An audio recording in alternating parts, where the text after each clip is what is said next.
결혼은 사랑으로 시작됐습니다. 그런데 어느 순간 그녀는 이 집에서 사람이 아니었습니다. 여러분 지금 이 이야기를 끝까지 들으시면 아마 손이 떨릴 겁니다. 분노 때문에. 오늘 제가 들려드릴 이야기는 단순한 고부 갈등이 아닙니다. 한 여자가 결혼이라는 이름 아래 얼마나 철저하게 무너질 수 있는지, 그리고 그 무너짐이 어떻게 한순간에 완전히 뒤집히는지에 대한 이야기입니다. 이 영상 절대 중간에 끄지 마세요. 클라이맥스가 진짜입니다. 영상이 시작되기 전 딱 5초만요. 이런 이야기를 더 많은 분들께 전하려면 구독과 좋아요 하나가 정말 큰 힘이 됩니다. 아직 구독 안 하신 분들 지금 바로 눌러주세요. 벨 알림도 함께요. 여러분의 관심이 이 채널을 살립니다. 고맙습니다. 그럼 시작할게요. 수진이 눈을 뜨는 시간은 언제나 새벽 5시였습니다. 남편 민주는 옆에서 여전히 코를 골고 있었고 시어머니 방에서는 아무 소리도 들리지 않았습니다. 집안은 고요했지만 수진의 하루는 그 고요함 속에서 혼자 시작되었습니다. 그녀는 이불을 살며시 걷어내고 차가운 마루 바닥에 발을 디뎠습니다. 슬리퍼도 제대로 신을 틈 없이 부엌으로 향했습니다. 밥을 안쳐야 했고 국을 끓여야 했고 반찬을 데워야 했습니다. 시어머니가 일어나기 전에 모든 게 식탁 위에 올라와 있어야 했으니까요. 밥이 왜 이렇게 질어? 내가 질게 해달라고 했어? 시어머니 오복순 여사가 식탁에 앉으며 첫 마디를 내뱉었습니다. 아침 인사도 눈 맞춤도 없었습니다. 숟가락을 집어 들기도 전에 먼저 나오는 건 언제나 불만이었습니다. 죄송해요 어머니. 제가 물 조절을 잘못했나 봐요. 수진은 고개를 숙였습니다. 변명하지 않았습니다. 변명을 했다가는 더 긴 잔소리가 돌아온다는 걸 결혼 3년 만에 뼛속 깊이 학습했거든요. 죄송하면 다야? 매일 죄송하면서 맨날 같은 실수야. 우리 민준이가 왜 이런 여자한테 장가를 갔는지 원. 오복수는 혀를 차며 밥을 먹기 시작했습니다. 수진은 그 말을 등으로 받으며 싱크대 앞에 섰습니다. 눈물이 날 것 같았지만 참았습니다. 울면 저것 봐 저 약한 것이라는 소리가 또 나오니까요. 결혼 전 수진은 꽤 당찬 여자였습니다. 대학을 나왔고 작은 회사지만 정규직으로 다녔으며 주말엔 친구들과 카페에서 수다를 떨 줄 알았습니다. 그런 그녀가 민준을 만난 건 29살 봄이었습니다. 민준은 다정했고 배려심이 있어 보였으며 무엇보다 수진의 말을 잘 들어주는 사람이었습니다. 문제는 결혼식이 끝나고 시작됐습니다. 우리 집에선 며느리가 직장 다니는 거 안 좋아해. 시어머니의 이 한마디가 수진의 직장을 끊었습니다. 민주는 옆에서 그냥 어머니 말 들어. 내가 다 벌잖아. 라고 했고 수진은 그게 배려인 줄 알았습니다. 그게 통제의 시작인 줄은 몰랐습니다. 직장을 그만둔 수진의 하루는 180도 달라졌습니다. 아침 5시 기상 밥 준비, 빨래, 청소, 시어머니 간식 준비, 저녁 식사, 설거지 그리고 다시 내일 준비. 이게 수진의 하루 전부였습니다. 쉬는 시간은 없었습니다. 잠깐 소파에 앉으면 어김없이 오복순의 목소리가 날아왔습니다. 할 일 없으면 베란다 화분들 좀 닦아. 먼지가 얼마야? 수진은 일어났습니다. 말없이. 민주는 어땠을까요? 남편은 출근하면 그만이었습니다. 퇴근 후 집에 돌아와도 어머니와 TV를 보며 웃고 떠들었습니다. 수진이 부엌에서 설거지를 하든 청소기를 돌리든 그건 당연한 풍경이었습니다. 단 한 번도 수진아 나 도와줄게 라는 말이 없었습니다. 어느 날 수진이 조심스럽게 말했습니다. 여보 나 요즘 너무 힘들어. 집에서 쉬는 시간이 하나도 없어. 민주는 리모컨을 돌리며 대답했습니다. 집에 있으면서 뭐가 힘들어? 밖에서 일하는 것보단 낫잖아. 어머니가 그렇게 무서워? 그리고 웃었습니다. 농담처럼. 수진은 그날 밤 이불을 뒤집어쓰고 소리 없이 울었습니다. 이 집에서 나는 사람이 아니구나. 아내가 아니구나. 그냥 이 집을 돌아가게 하는 도구구나. 그 생각이 머릿속에 박히자 이상하게도 눈물이 뚝 멈췄습니다. 슬픔 다음에 오는 건 체념이었습니다. 수진은 그 체념과 함께 다음 날도 새벽 5시에 눈을 떴습니다. 시간이 흘렀습니다. 그런데 이상한 건 시간이 흐를수록 시어머니의 잔소리는 줄어드는 게 아니라 진화했다는 겁니다. 처음엔 밥맛이 어떻다는 수준이었습니다. 그 다음엔 청소 상태가 불만이었습니다. 그러다 어느 순간부터는 수진의 존재 자체가 문제가 됐습니다. 너는 왜 그렇게 표정이 어두워? 집에 무슨 상가야? 옷을 왜 그렇게 입고 다녀? 며느리면 며느리답게 입어야지. 친정엄마한테 뭘 그렇게 자주 전화해? 시집 왔으면 시집 사람이 되어야지. 심지어 어느 날은 이런 말까지 나왔습니다. 수진아, 솔직히 말해봐. 너 우리 민준이 만나기 전에 남자가 있었지? 그 때문에 민준이한테 당당하지 못하는 거 아냐? 수진은 그 말에 뒤통수를 얻어맞은 것 같았습니다. 근거도 없고 이유도 없는 말이었습니다. 그냥 시어머니가 떠올린 의심이었고 그 의심은 그대로 수진에게 던져졌습니다. 아니에요, 어머니. 아닌 거 맞아? 왜 얼굴이 빨개져? 찔리는 거 있지? 수진은 아무 말도 못했습니다. 무슨 말을 해도 반박이 돌아오고 그 반박은 또 다른 의심을 낳는다는 걸 알았기 때문입니다. 이 집에서의 대화는 언제나 일방통행이었습니다. 민주는 이런 상황을 알고 있었을까요? 알고 있었습니다. 하지만 그의 대처는 언제나 같았습니다. 어머니가 원래 좀 그래. 나쁜 뜻 없어. 그냥 넘겨. 처음엔 수진도 그 말을 믿었습니다. 나쁜 뜻이 없겠지. 그냥 말버릇이겠지. 그런데 3년이 지나도록 같은 말버릇이 반복된다면 그건 말버릇이 아닙니다. 그건 인식입니다. 오복수는 진심으로 수진을 아랫사람으로 보고 있었습니다. 급기야 오복수는 수진에게 집안일 목록표를 만들어 냉장고에 붙였습니다. 주간 청소 목록. 월요일 욕실 전체 청소 타일 줄눈 포함. 화요일 주방 가스레인지 및 후드 분해 청소. 수요일 베란다 화분 닦기 및 창틀 닦기. 목요일 냉장고 내부 정리 및 유통기한 확인. 금요일 침실 커튼 세탁 및 이불 털기. 토요일 거실 전체 물걸레질 2회. 일요일 다음 주 식단 짜고 장보기 목록 작성. 수지는 그 목록표를 보고 말문이 막혔습니다. 어머니, 이게 다 저 혼자 하는 건가요? 당연하지. 나는 나이 들어서 못하고 민준이는 바깥에서 돈 버는 사람이고 그런 며느리가 해야지 누가 해? 저도 사람이에요. 쉬는 날이 있어야. 뭐? 사람? 웃기지도 않아. 내가 시집살이 얼마나 했는지 알아? 나 때는 새벽 4시에 일어났어. 넌 5시에 일어나면서 힘들다고? 요즘 애들은 너무 나약해. 오복수는 콧방귀를 뀌며 방으로 들어가 버렸습니다. 수지는 그 목록표 앞에 혼자 서 있었습니다. 그날 이후 수지는 친정엄마에게 전화하는 횟수를 줄였습니다. 엄마가 걱정할까봐. 아니, 정확히는 엄마한테 이 상황을 말했다가 엄마가 너무 마음 아파할까봐. 수지는 혼자 버텼습니다.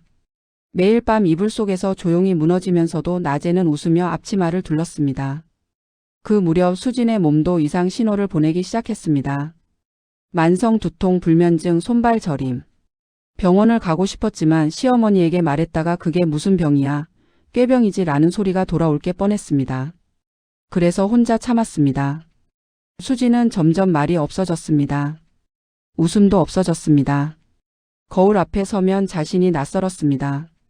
나 원래 이런 사람이었나? 아니었습니다. 수지는 원래 목소리가 크고 웃음이 많고 하고 싶은 말은 다 하는 여자였습니다. 그런데 3년의 결혼 생활이 그녀를 이렇게 만들었습니다.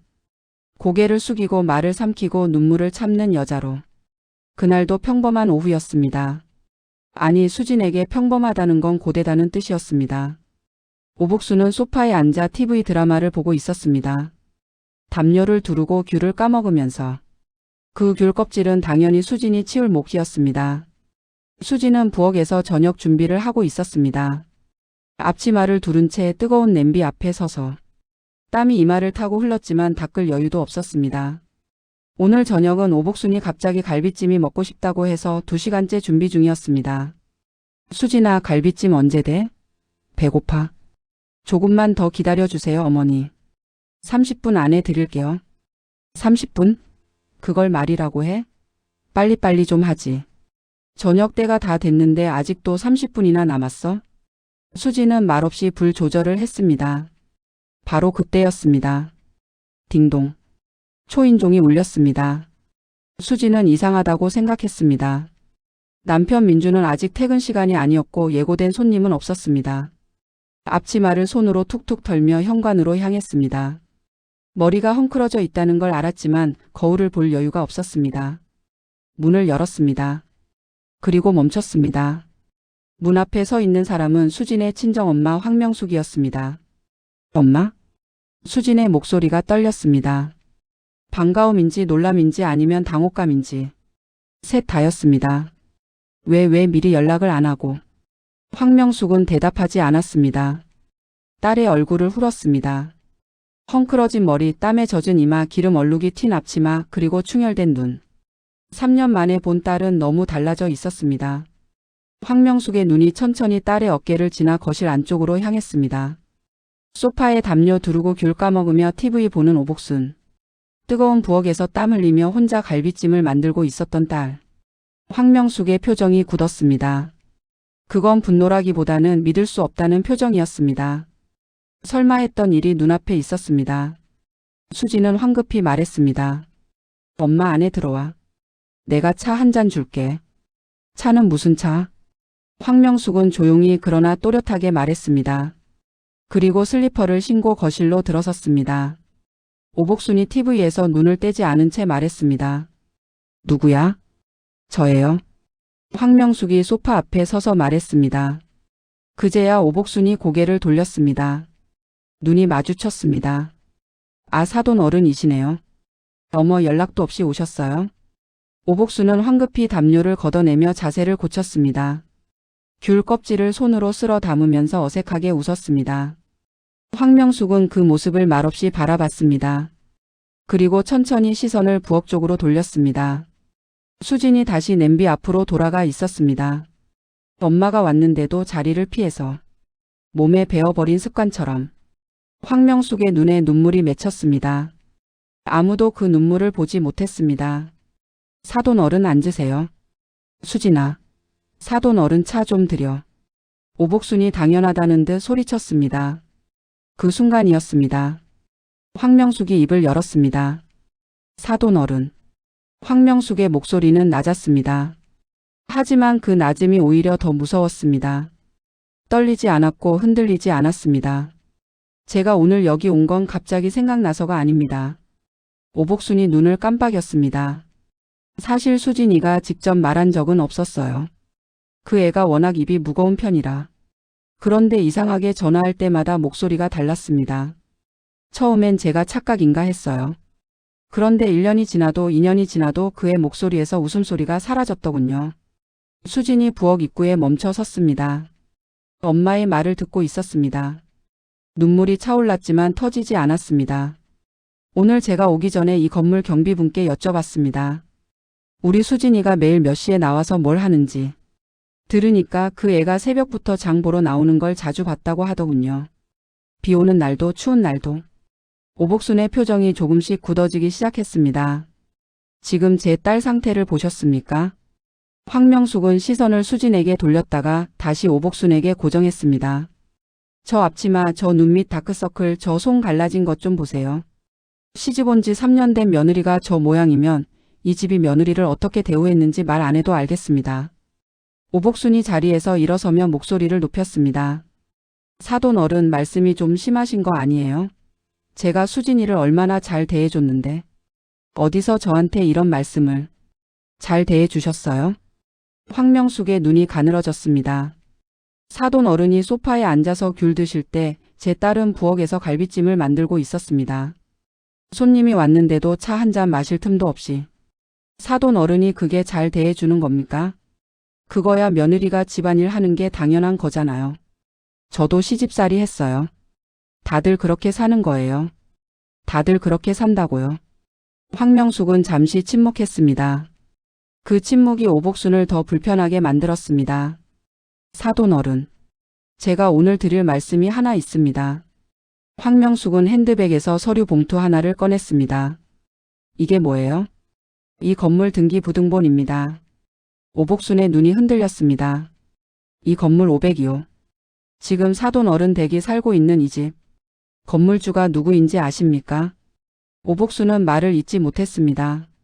제 명의입니다. 이 건물 전체가. 정적이 흘렀습니다. 오복순의 입이 열렸다가 다시 닫혔습니다. 사실 이 집은 오복순이 10년 전 전세로 입주한 곳이었습니다. 건물주가 황명숙이라는 사실을 몰랐던 건 아닙니다. 그냥 이름을 제대로 확인하지 않았던 거죠. 설마 며느리 친정엄마일 줄은 꿈에도 몰랐으니까요. 저는 그동안 사돈 어른 댁 전세 계약을 아무 말 없이 유지해 드렸습니다. 며느리 집이니까 수진이가 편하게 살았으면 하는 마음에. 황명숙의 목소리가 가라앉았습니다. 그런데 사돈 어른, 제 딸이 이 집에서 편하게 살고 있습니까? 오복순의 얼굴이 하얗게 변했습니다. 아니 사돈 어른. 그건 제가 좀 심했을 수도 있는데 그게 다 수진이 잘 되라고 한 말이지. 잘 되라고요? 황명숙은 그 말을 그대로 되돌려줬습니다. 비웃음도 아니었고 고함도 아니었습니다. 그냥 담담하게. 사돈 어른. 저는 오늘 협박하러 온 게 아닙니다. 그냥 확인하러 왔습니다. 제 딸이 이 집에서 사람으로 살고 있는지. 오복수는 처음으로 제대로 고개를 숙였습니다. 죄송합니다. 그 사과가 나오는데 3년이 걸렸습니다. 수지는 부엌 입구에 서서 그 광경을 바라봤습니다. 눈물이 뺨을 타고 흘렀지만 닿지 않았습니다. 오복순이 고개를 숙인 그 순간 이후 집안의 공기는 완전히 달라졌습니다. 황명숙은 자리에 앉았습니다. 더 이상 언성을 높이지 않았습니다. 필요한 말은 이미 다 했습니다. 수진이 천천히 부엌에서 나왔습니다. 앞치마를 풀었습니다. 그 동작 하나가 뭔가 상징적으로 느껴졌습니다. 엄마. 수진이 황명숙 옆에 앉았습니다. 황명숙이 조용히 딸의 손을 잡았습니다. 갈라진 손, 굳은 살이 박인 손. 엄마의 손이 그 위에 포개졌습니다. 오복수는 맞은편 소파에 앉아 있었습니다. 아까의 기세는 온데간데 없었습니다. 무릎 위에 올려놓은 두 손이 조금씩 떨렸습니다. 한참 후 황명숙이 말했습니다. 사돈 어른. 저는 오늘 한 가지만 부탁드리러 왔습니다. 말씀하세요. 오복순의 목소리가 낮아져 있었습니다. 수진이가 이 집에서 며느리로 산다고 해서 사람이기를 포기한 건 아닙니다. 그 애도 쉬어야 하고 아파야 하고 꿈꿔야 합니다. 그걸 빼앗지 마세요. 오복순은 아무 말도 하지 못했습니다. 바로 그 타이밍에 현관문이 열렸습니다. 민준이었습니다. 퇴근하고 들어온 그가 거실 분위기를 읽었는지 잠깐 멈췄습니다. 장모님이 와 있는 걸 확인하고 어색하게 웃으며 말했습니다. 장모님. 오셨어요? 미리 연락 주시지. 황명숙이 민준을 바라봤습니다. 민준 이도 앉아. 민준은 그 눈빛에서 뭔가를 느꼈는지 조용히 자리에 앉았습니다. 민준아. 아내 손 봤어? 네? 수진이 손. 오늘 제대로 본 적 있어요? 민준은 당황해서 수진의 손을 봤습니다. 황명숙이 잡고 있는 그 갈라지고 굳은 살이 박인 손. 네가 매일 일하고 돌아올 때 이 집에서 밥이 차려져 있고 청소가 돼 있는 게 당연하다고 생각했지? 그게 저절로 되는 거니? 민준은 입을 다물었습니다. 수진이가 내 아내이기 전에 내 딸이야. 나는 내 딸이 이 집에서 소모되는 걸 더 이상 두고 볼 수 없어. 오복순이 옆에서 조심스럽게 끼어들었습니다. 사돈 어른, 제가 잘못했습니다. 앞으로는 제가 달라지겠습니다. 황명숙은 오복순을 바라봤습니다. 잠시 침묵했다가 고개를 끄덕였습니다. 말씀만 들을게요. 그리고 수진을 바라봤습니다. 수진아, 너는 오늘부터 하고 싶은 말 해. 참지 마. 알았지? 수진이 고개를 들었습니다. 3년 만에 이 집에서 제대로 고개를 들었습니다. 시어머니 오복순을 바라봤습니다. 남편 민준을 바라봤습니다. 그리고 천천히 입을 열었습니다. 어머니. 오복순이 시선을 피하지 않고 수진을 봤습니다. 저 사람입니다. 수진의 목소리가 떨리지 않았습니다. 아침마다 새벽 5시에 일어나는 것도 하루 종일 집안일 하는 것도 어머니한테 죄송하다고 고개 숙이는 것도 이제 제가 선택할 수 있는 게 아니면 안 하겠습니다. 저는 이 집의 도구가 아니라 이 집의 가족입니다. 오복순의 눈에 눈물이 맺혔습니다. 그게 진심인지 창피함인지는 알 수 없었습니다. 하지만 흘렀습니다. 민준이 조용히 말했습니다. 수진아, 미안해. 수진은 남편을 바라봤습니다. 오래. 그 미안하다는 말이 얼마나 늦게 왔는지를 생각하면서 앞으로 행동으로 보여줘. 그게 수진의 대답이었습니다. 황명숙은 자리에서 일어났습니다. 가방을 챙기며 마지막으로 말했습니다. 저 오늘 밥도 안 먹고 가요. 수진이 오늘은 쉬어야 하거든요. 오복순이 뭔가 말하려다 입을 닫았습니다. 황명숙이 현관에서 구두를 신으며 수진에게 속삭였습니다. 내가 참는다고 다 잘 되는 게 아니야. 내 목소리를 내야 내 자리가 생기는 거야. 수진은 엄마를 꼭 껴안았습니다. 말없이. 그리고 엄마가 나간 뒤 문을 닫고 거실로 돌아섰습니다. 앞치마는 더 이상 두르지 않았습니다. 소파에 앉았습니다. 처음으로 아무도 뭐라 하지 않는 소파에. 오복수는 부엌으로 들어갔습니다. 냄비 앞에 섰습니다. 갈비찜을 마저 완성하기 위해. 민주는 수진 옆에 앉았습니다. 말없이. 그냥 옆에. 수진은 창밖을 바라봤습니다. 저녁 햇살이 창을 타고 들어왔습니다. 따뜻했습니다. 3년 만에 처음으로 이 집이 조금 따뜻하게 느껴졌습니다. 저 이제 사람답게 살겠습니다. 그 말을 꺼낼 때 수진의 목소리에는 떨림 대신 확신이 있었습니다. 끝이 아니었습니다. 시작이었습니다. 자, 여기까지 함께해 주신 분들 정말 감사합니다. 오늘 이 이야기 보시면서 마음이 어떠셨나요? 혹시 화가 나신 분 계세요? 저는 이 이야기를 정리하면서 솔직히 손이 떨렸습니다. 분노 때문에요. 수진이가 새벽 5시에 혼자 눈을 뜨는 장면, 목록표가 냉장고에 붙어 있는 장면, 엄마가 왔는데도 몸이 자동으로 부엌으로 향하는 장면. 그 하나하나가 너무 생생하게 그려져서 쓰는 내내 마음이 무거웠습니다. 그런데 동시에 마지막 장면에서 수진이가 소파에 앉는 그 장면에서 묘하게 가슴이 뻥 뚫리는 느낌도 받으셨을 거예요. 맞습니다. 그게 이야기의 핵심입니다. 사람은 누구나 존중받아야 합니다. 결혼을 했다고 해서, 며느리가 됐다고 해서, 시집에 들어갔다고 해서 한 사람의 자존감과 권리가 사라지는 건 아닙니다. 수진이처럼 말을 삼키고 눈물을 참고 몸이 망가지도록 혼자 버티는 분들이 지금 이 순간에도 분명 어딘가에 있을 거라고 생각합니다. 그런 분들께 이 영상이 닿았으면 합니다. 당신이 참는다고 다 잘 되는 게 아닙니다. 당신의 목소리를 내야 당신의 자리가 생기는 겁니다. 황명숙이 딸에게 속삭인 그 말이 오늘 이 영상을 보신 분들께도 전해졌으면 합니다. 그리고 혹시 지금 이 이야기가 남 얘기 같지 않은 분이 계시다면, 혼자 다 짊어지고 있다고 느끼는 분이 계시다면, 목소리를 내는 게 무섭고 말했다가 더 힘들어질까봐 그냥 참고 있는 분이 계시다면, 오늘 이 영상 댓글창에 딱 한마디만 남겨주세요. 무슨 말이든 괜찮습니다. 저는 다 읽습니다. 진짜로요. 댓글창이 여러분에게 작은 숨구멍이 됐으면 합니다. 구독과 좋아요는 이 채널이 계속될 수 있는 가장 큰 힘입니다.